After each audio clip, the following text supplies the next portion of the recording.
हम सभी राधा रानी से बहुत प्यार करते हैं और उनकी हमने बहुत सी कथाएं सुन रखी हैं। उनके भक्तों के बहुत से चरित्र हमने सुन रखे हैं। लेकिन राधा रानी की प्रेम की जितना हम बखान करें उतना कम है, क्योंकि मैं खुद उस प्रेम में जीती हूँ, उस प्रेम को महसूस करती हूँ। राधा रानी कितना मुझे प्रेम करती हैं, मैं इस चीज को भी महसूस करती हूँ। तो आप सभी भी राधा रानी से प्रेम करते रहें, उनकी भक्ति करते रहें। और सबसे बड़ी बात, मैं आप सभी से हाथ जोड़कर ये प्रार्थना करती हूँ कि आप अपने बच्चों को भी भगवान की कथाओं को सुनाएं, ताकि उनका मन शुद्ध हो सके, उनके विचार शुद्ध हो सके और आने वाले समय में वो बहुत सी परेशानियों से बच सके, भगवान के नजदीक जा सकें, उनकी भक्ति को समझ सकें। तो ये कथा जो मैं आपको सुना रही हूँ, ये है एक ऐसे संत की जो वृंदावन में ही पले बड़े, वहीं पैदा हुए और कैसे राधा रानी के प्रेम को उन्होंने अपनी आखिरी सांस तक निभाया। तो एक संत थे जो वृंदावन में ही पैदा हुए और वहीं पले बड़े। वो जब छोटे से थे उसी समय से वो भागवत गीता का एक अध्याय राधा रानी को रोज सुनाया करते थे।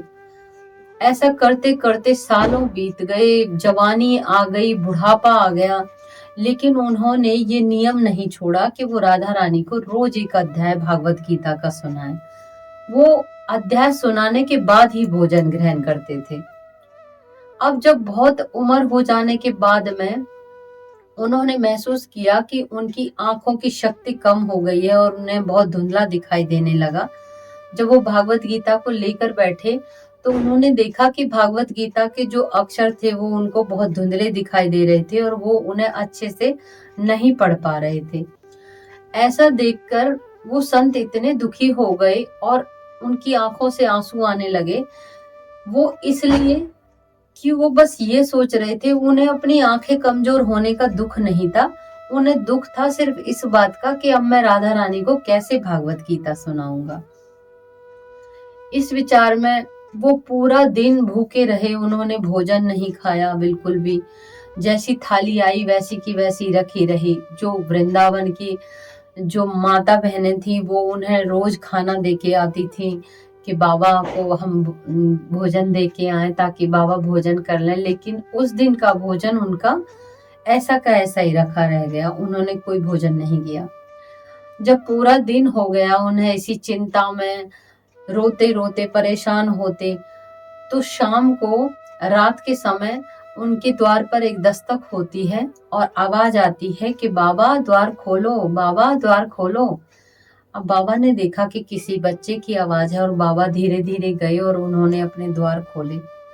जैसे ही उन्होंने अपने द्वार खोले तो वो देखते हैं कि एक छोटा सा बच्चा हाथ में भोजन की थाली लेकर द्वार पर खड़ा हुआ है। तो बाबा ने बोला कि बेटा तुम ये किसके लिए लेकर आए हो भोजन? तो वो बच्चा बोलता है कि बाबा, मेरी मैया ने बोला कि आपने आज भोजन नहीं किया है तो इसीलिए मैं आपके लिए भोजन लेकर आया हूँ। बाबा ने बोला कि मुझे कोई भोजन नहीं करना और आज मेरा मन बिल्कुल ठीक नहीं है।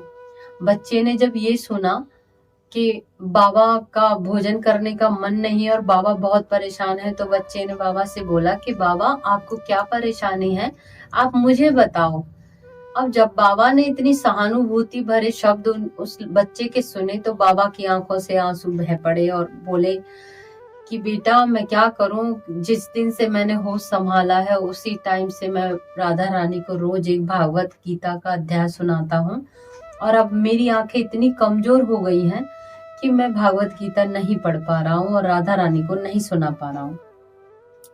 बच्चे ने ऐसा सुना तो बच्चे ने भोजन की थाली बाबा के हाथ में थमाई और एकदम से बोला कि बाबा मैं अभी आता हूँ, थोड़ी देर में, आप यहीं खड़े रहना।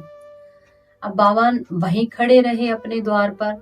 बच्चा थोड़ी देर बाद आता है और हाथ में एक पट्टी लेकर आता है और वो पट्टी बाबा के हाथ में देकर कहता है कि बाबा तुम इस पट्टी को अपनी आंखों से बांध कर सो जाना। और इतना कह के वो बच्चा भाग जाता है। अब बाबा इस चीज का विचार करने लगे कि ये बच्चा भी मेरे साथ मजाक करके चला गया और ये क्या पट्टी थमा के चला गया है मेरे हाथ में। और बाबा उस पट्टी को अंदर ले गए और ले जाके अपने सिरहाने रख के लेट गए। जब 1-2 घंटे हो गए तो बाबा ने विचार किया कि हो सकता है ये किसी वैद्य का लड़का हो और इस पट्टी में उसने कोई दवाई लगा के दी हो मुझे। क्यों ना मैं इस पट्टी को अपनी आंखों से बांध लूं। और बाबा ने वो पट्टी अपनी आंखों से बांध ली और वो पूरी रात उस पट्टी को बांध कर सो गए। जैसे ही सुबह उठकर पट्टी खोलकर देखते हैं तो उनकी आंखों की रोशनी वैसी की वैसी हो गई जैसे कि वो पहले जवानी में देखा करते थे। तो उन्होंने देखा कि इस पट्टी में ऐसा क्या है कि जो रात रात में मेरी आंखें ठीक हो गई। और जैसे ही उन्होंने उस पट्टी को देखा तो उस पट्टी की दोनों आंखों के हिस्से पर राधा रानी का नाम लिखा हुआ था। बाबा इस चीज को देखकर इतने भावुक हो गए और राधा रानी को बार बार धन्यवाद करने लगे। और उन्होंने ये महसूस किया कि राधा रानी के भजन के साथ साथ राधा रानी के नाम में भी इतनी शक्ति है कि उनके नाम की पट्टी जब मैंने आंखों पर बांधी तो मेरी आंखों की रोशनी आ गई। तो ये संतों की थी खैर कि भाई आंखों पे पट्टी बांधी, लेकिन भक्ति में इतनी शक्ति होती है कि अगर कोई भी इंसान भगवान पर भरोसा करके, राधा रानी पर भरोसा करके अगर कोई कार्य करता है तो वो जरूर सिद्ध होता है। और आज भी कलयुग में चमत्कार होते हैं, लेकिन ये है कि हमारी भक्ति उस सीमा तक जानी चाहिए, उतने विश्वास तक जानी चाहिए कि हम किसी चमत्कार को देख सकें। तो आप सभी राधा रानी से प्यार करते रहिए और उनका बहुत ज्यादा से ज्यादा भजन करते रहिए ताकि राधा रानी आप सब पर भी अपनी ममता ऐसे ही लुटा सकें। और आप मेरी अच्छी अच्छी वीडियो देखते रहें। मैं आपके लिए बहुत अच्छी अच्छी सुंदर सुंदर कथाएं लाऊंगी।